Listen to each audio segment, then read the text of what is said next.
Hello everyone, this is Leslie Pelch at the Vermont Center for Geographic Information, and I'd like to welcome you to our webinar today, National Geographic Certified Educators, an Introduction by Keegan Chapman.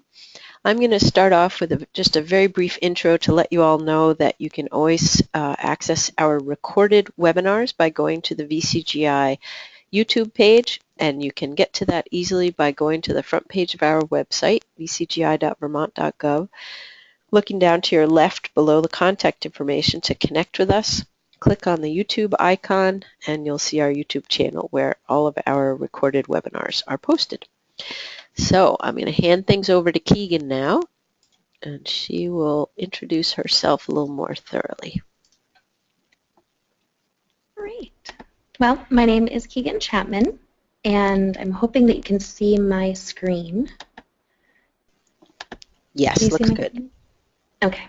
So my name is Keegan Chapman. I'm a National Geographic Certified Educator trainer. I'm a high school history teacher at Windsor High School in Windsor, Vermont, and I'm very excited to share this presentation with VCGI today. There will be a handout. It's a certification journal available electronically. You're able to fill it in during this workshop, and you'll also be able to reference it as you complete your certification. At National Geographic, we believe in the power of science, exploration, and storytelling to change the world. Let's watch a video that brings this belief statement to life.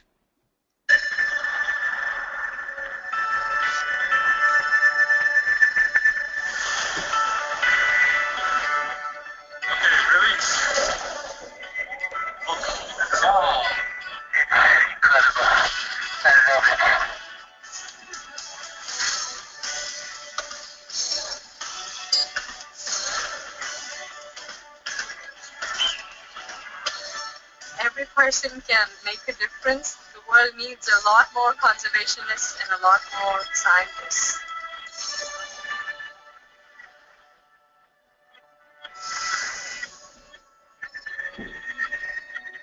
We think we know this place, but we don't. We think we understand how things work, but we don't. That's why exploration is so fundamentally important.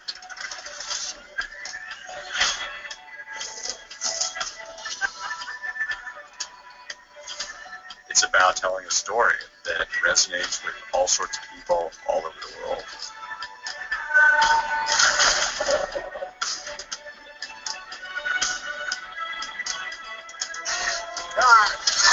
Charles, it's the elation that you get by saving a life.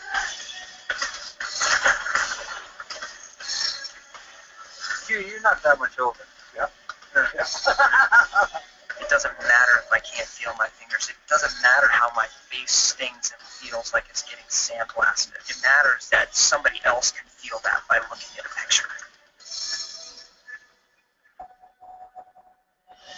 The most important message is that every individual matters, and every individual makes a difference every day.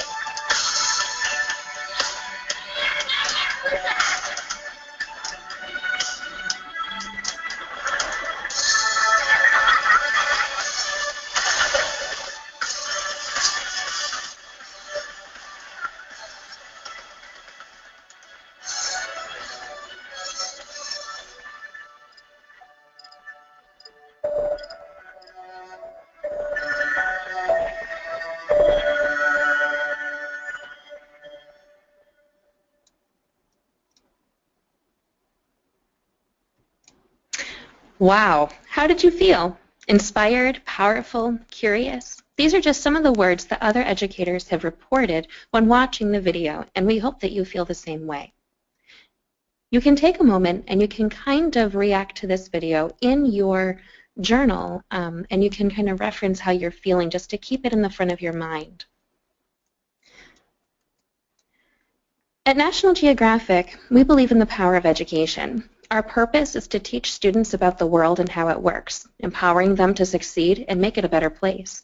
By becoming a National Geographic Certified Educator, you're joining National Geographic with other like-minded educators and institutions that have these same values and together we can help students learn about, understand, appreciate the world, and take action to make the world a better place. Now that you've heard National Geographic's mission statement and what drives our organization, you can take some time to create your own mission statement in your journal, writing a brief statement that describes your mission as an educator. Thinking about how what you do can be dovetailed with the mission of National Geographic. The National Geographic Educator Certification Program is for pre-K through 12 formal and informal educators who are committed to teaching their students about the world. The program is part of the larger National Geographic educator community, an in-person and online program that supports and connects educators who are interested in preparing the next generation of students to function successfully and sustainably in our interconnected world. The community is still being developed and expected to be live in 2016. One of the benefits of becoming a National Geographic Certified Educator is the professional recognition that comes with it. Concrete evidence can include things such as an official certificate for your file or to display on your wall, a badge to display on your membership profile in the Nat Geo Educator community, or in an email signature identifying you as a Nat Geo Certified Educator, along with letters being sent to your administrators informing them of your certification status. The certification program also connects you with like-minded educators. As a certified educator within the up-and-coming National Geographic educator community, you'll be connected to many creative and enthusiastic educators with whom you can share ideas and resources. There will also be opportunities to take on leadership roles within the National Geographic educator community, such as becoming a discussion leader or an expert in the digital community, taking on leadership roles in the in-person part of the community by hosting meetups or becoming an active member of your local National Geographic Alliance.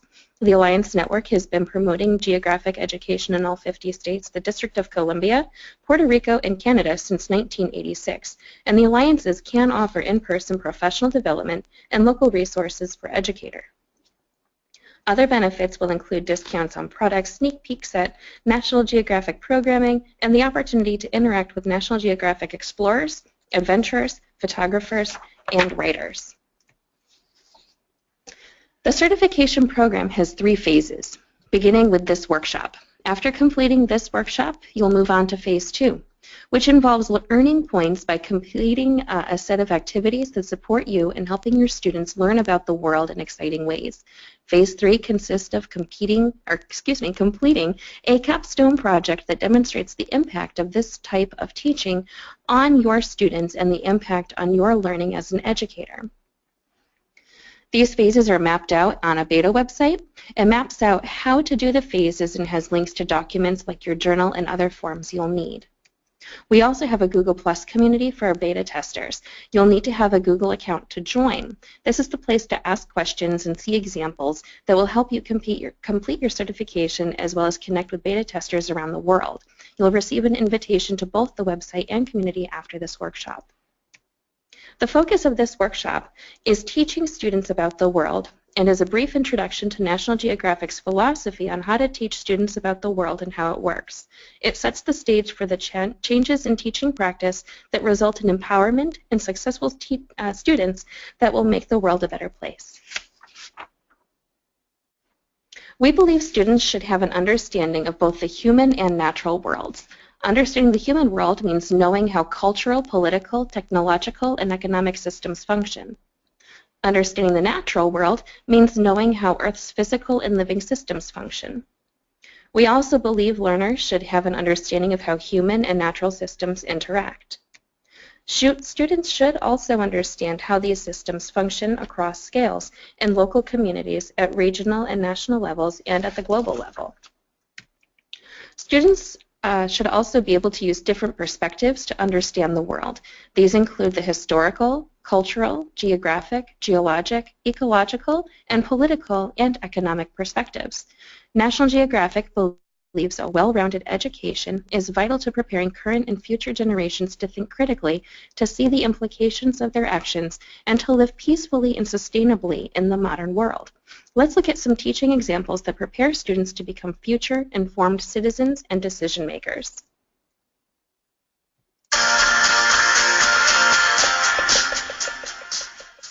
The Bank Street School for Children was funded by Lucy Sprague Mitchell.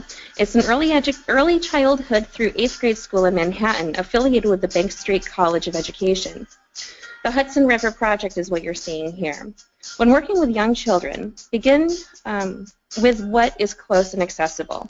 These children live in Manhattan and the Hudson River is familiar to them. The curriculum begins with learning about the modern-day river and making a huge mock-up of the river in their classroom. They use elementary mapping skills and reference tools to build the basic outlines of the model. They study all aspects of the river, the topography, the plants, the animals that live in and around its banks. And they add these items to their model. They learn about how people use the river, and they later add houses, factories, boats, and other human aspects to their model.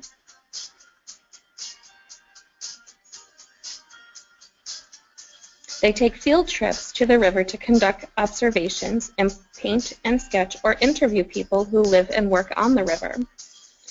As they continually add to the model, the children engage in fantasy play without guidance during breaks in their day.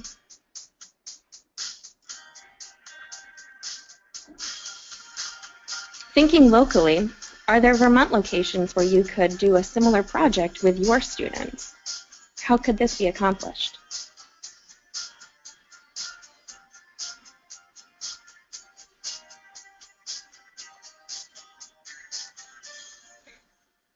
This approach used by Bank Street is an excellent and comprehensive example of this well-rounded education. But this is not always possible. So let's analyze how other educators are implementing this type of learning at smaller scales. This is Rebecca, a conservation educator in Maryland who took advantage of her preschoolers' curiosity about butterflies to teach them about migration. Over the course of half a day, she read a book about a caterpillar becoming a butterfly and heading to Mexico.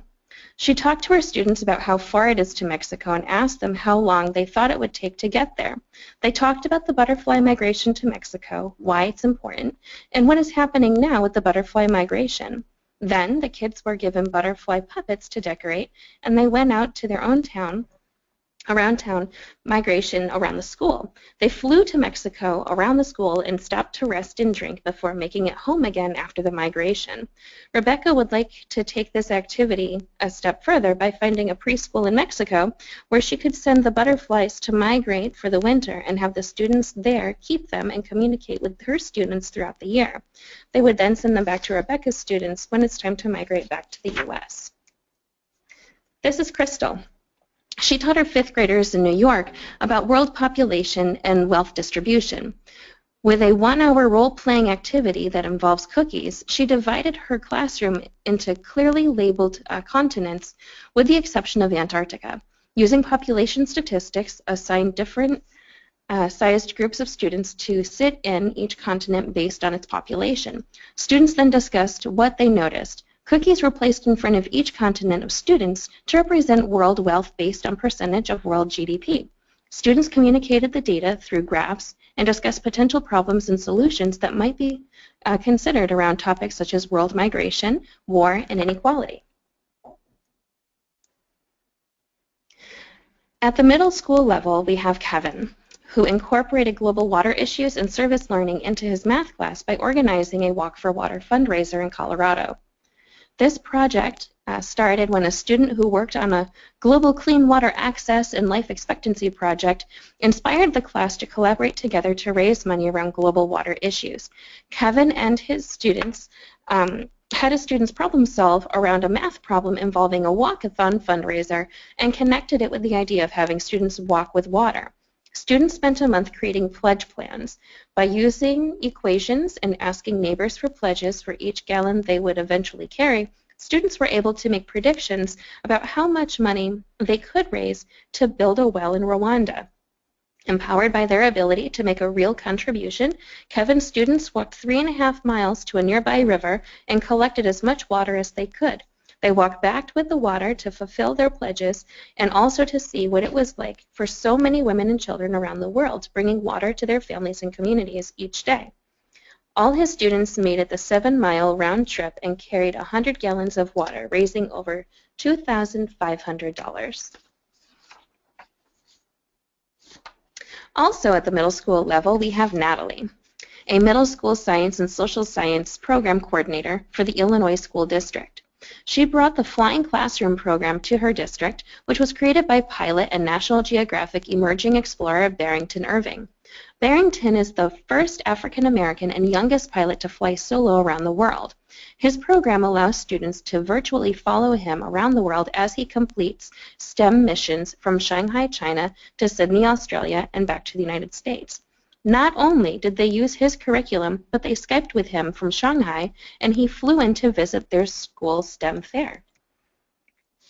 At the high school level, we have Chris, who connected his photography students in Massachusetts with peers around the world through a global documentary photography exchange.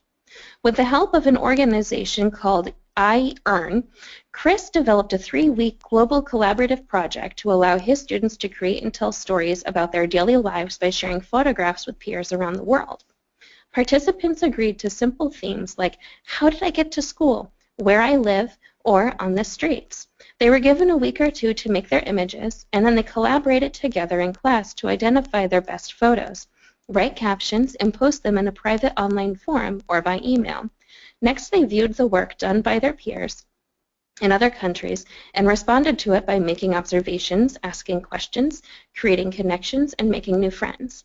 Favorite exchanges have been with high school students in Yemen, Taiwan, Pakistan, Argentina, and Bangladesh.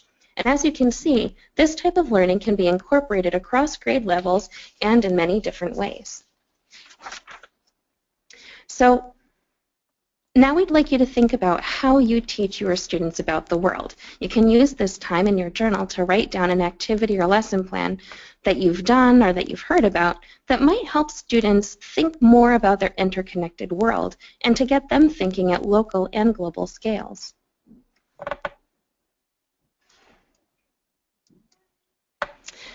Now let's think about why it matters to teach students about the world. We're going to hear what this kind of learning sounds like directly from a student. Her name is Imani, and at the time she was 7 years old, a 7-year-old student from Bridgeport, Connecticut, who attended the 2013 National Geographic BioBlitz in Jean Lafitte National Historic Park and Preserve outside of New Orleans, Louisiana. A BioBlitz is a 24-hour event in which teams of volunteer scientists, families, students, teachers, and other community members work together to find and identify as many species of plants, animals, microbes, fungi, and other organisms as possible. I really love getting dirty now. It's like a beautiful thing that just happened.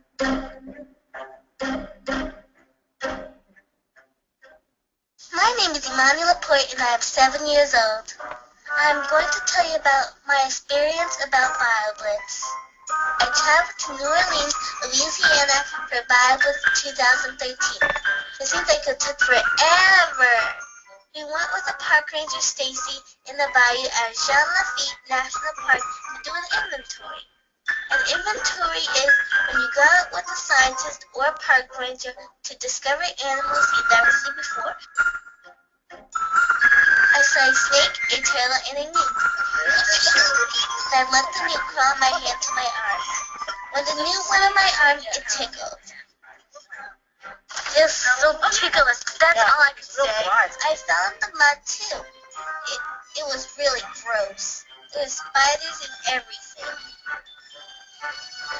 Well, I first didn't like it, and then I loved it a lot. It's very liberating going through the mud. My butt is stuck! Just took a stick from the floor and kept on walking with it. Imani was very fearful of anything that flew or crawled. But now I'm not scared anymore. I discovered a worm I adopted named Holly. I now appreciate the living things and beauty in them. Oh my God! I met a lot of cool people from National Geographic and the National Park Service. I felt like an explorer, and I felt like I could touch anything. BioBlitz helps us to help animals around the world. I love BioBlitz. Now I told you about my BioBlitz. What's yours?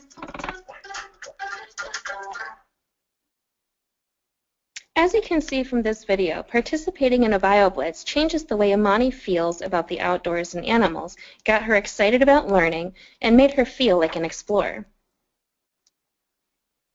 So, as you think about what you just saw, how might you share or come up with an idea where you can write down why you think it's important to teach students about the world and the impact of this type of teaching?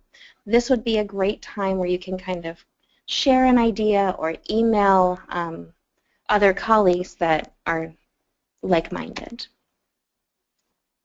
National Geographic has been reflecting on this very important question, and it has led us to create the new National Geographic Learning Framework. The learning framework communicates National Geographic's core beliefs and values and is meant to provide guidance for every product, resource, service, and experience we design.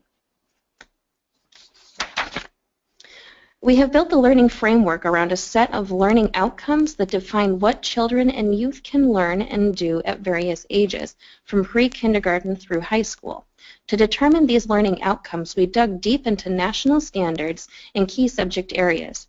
We also sought advice and input from subject matter and child development experts, along with the combined expertise of National Geographic instructional designers, researchers, and content developers, many with years of K-12 teaching or early childhood education backgrounds. The result is a framework built around those key attitudes and skills woven through critical knowledge areas and forming the acronym ASK. First, a layer of 3 attitudes. We'd like you to look at this from the perspective of what a National Geographic kid would look like. Beginning with the target attitudes, we believe that National Geographic kids are curious and adventurous, curious about how the world works, seeking out new and challenging experiences throughout their lives, and they are responsible, with concern for the welfare of other people, cultural resources, and the natural world. They are respectful, considering multiple perspectives, and honoring others regardless of differences. National Geographic kids are empowered to make a difference. They act on curiosity, respect, responsibility, and adventurousness, and they persist in the face of challenges. National Geographic kids have a set of skills required for exploration and discovery. They can observe and document the world around them, and they can make sense of those observations. They can communicate experiences and ideas effectively through language and media. National Geographic kids are storytellers. They have literacy skills with which they interpret and create new understandings from spoken language writing and a wide variety of visual and audio media. National Geographic kids are collaborators. They work well with others and to achieve goals. They're problem solvers. They're able to generate, evaluate, and implement solutions to problems. They're capable decision makers, able to identify alternatives and weigh trade-offs to make well-reasoned decisions. In addition to the skills and attitudes of an explorer, people need to understand how our ever-changing and interconnected world works in order to function effectively and act responsibly. Critical knowledge required of explorers can be expressed through the 4 National Geographic key focus areas. Our human story is about who we are as humans, where we have been, where we live now, and why, and where we are going. Our living planet encompasses all that coexist on our planet, interconnected through systems that generate and nurture each other. We also celebrate and protect critical species that inhabit our planet, from the butterflies of our backyards to the lions of Africa. And we focus on our future and the new technologies, discoveries, and explorations and creations that lie ahead. At National Geographic, these 4 critical knowledge areas are woven together into everything we do, combined to create resources that are National Geographic.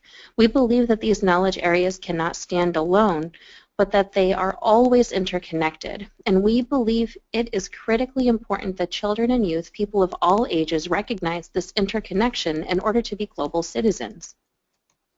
The National Geographic Learning Framework guides our work to empower all kids to be explorers. Let's see how the learning framework applies to something like a BioBlitz. Remember Amani's experience and expression of awe in the last video we watched? A BioBlitz helps children develop an attitude of curiosity. Children are interested in the natural world and how things are put together and how things work. It builds the skill of observation. Children ask questions and collect and organize information gathered from observation. And it builds knowledge of our living planet and an understanding that plants and animals depend on each other for survival in an ecosystem. It also builds knowledge of critical species, allowing children to understand that they can minimize negative effects on animals, plants, and habitats through their own behavior and action. A BioBlitz is a great example of teaching kids about the world, and it can even be done in your own schoolyard or local park, and we hope that you'll try this with your students. You can go to natgeoed.org to find many resources that will help you set up a schoolyard BioBlitz. So now you can think about what the learning framework is and how it applies to your own teaching. Thinking about an activity that you already wrote down in your journal, think of some of the attitudes and skills and knowledge it covers using the chart to make a note of the ones that apply the most. Thank you for taking part in this workshop. We look forward to having you being a part of our community of educators who are committed to teaching students about the world and how it works, empowering them to succeed and make it a better place. And congratulations, you just made it through phase 1 of becoming a National Geographic Certified Educator. We thank you so much for being one of our testers, and we hope that you'll join us for the rest of the certification process. Phase 2 is phase 2 of certification involves doing 2 activities or lessons that teach students about the world. You can choose one activity or a lesson from the natgeoed.org website, and the other from a list of activities that you'll see in your certification journal. You'll also use your journal to reflect on the activities and submit your reflection online. So, thinking about phase 2 activities, you might want to now consider what you might be willing to do and how it can be a part of your experience. Phase 3 consists of completing a capstone project that demonstrates the impact of this type of teaching on your students and the impact on your learning as an educator. The capstone consists of 2 parts, completion of Phase 3 capstone reporting form and a submission of a short 1 to 2 minute video that tells the story of your students' learning and how it ties in with the learning framework. The video can be shot using your iPhone, or it can, any other video media can be used. You can also use your voice or students' voices with images for the activity. You do not have to use student faces in your video. This video focuses on the National Geographic lesson on tracking leatherback sea turtles. The students featured are 3rd grade students. The main goal for the lesson is the knowledge standard around our living planet.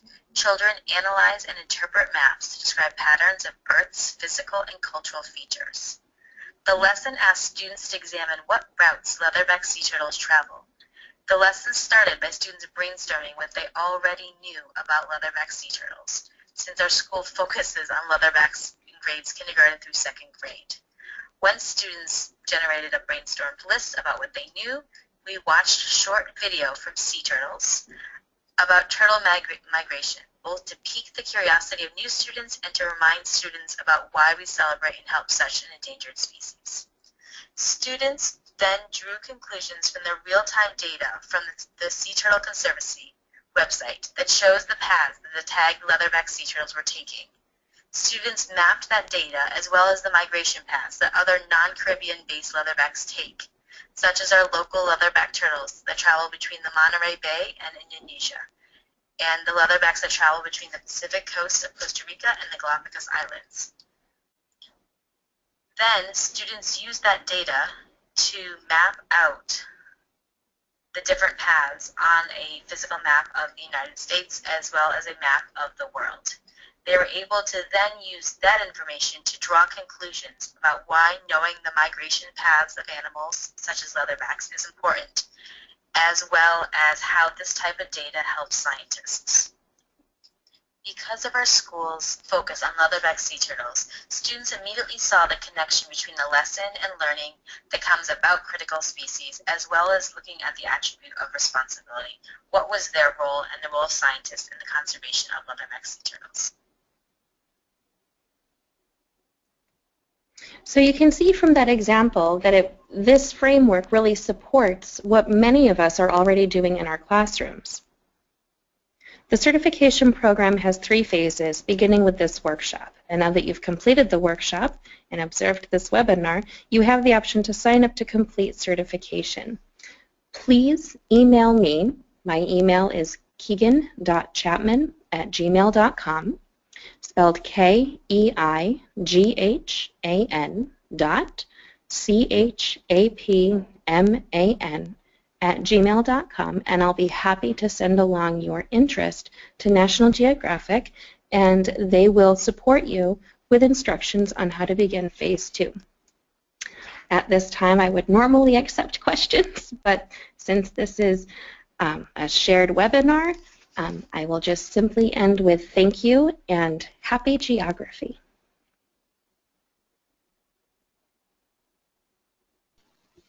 Thank you, Keegan. This is Leslie again. I am actually just going to put your email address up on the screen in just a second. I'm just going to make it nice and big so people can see.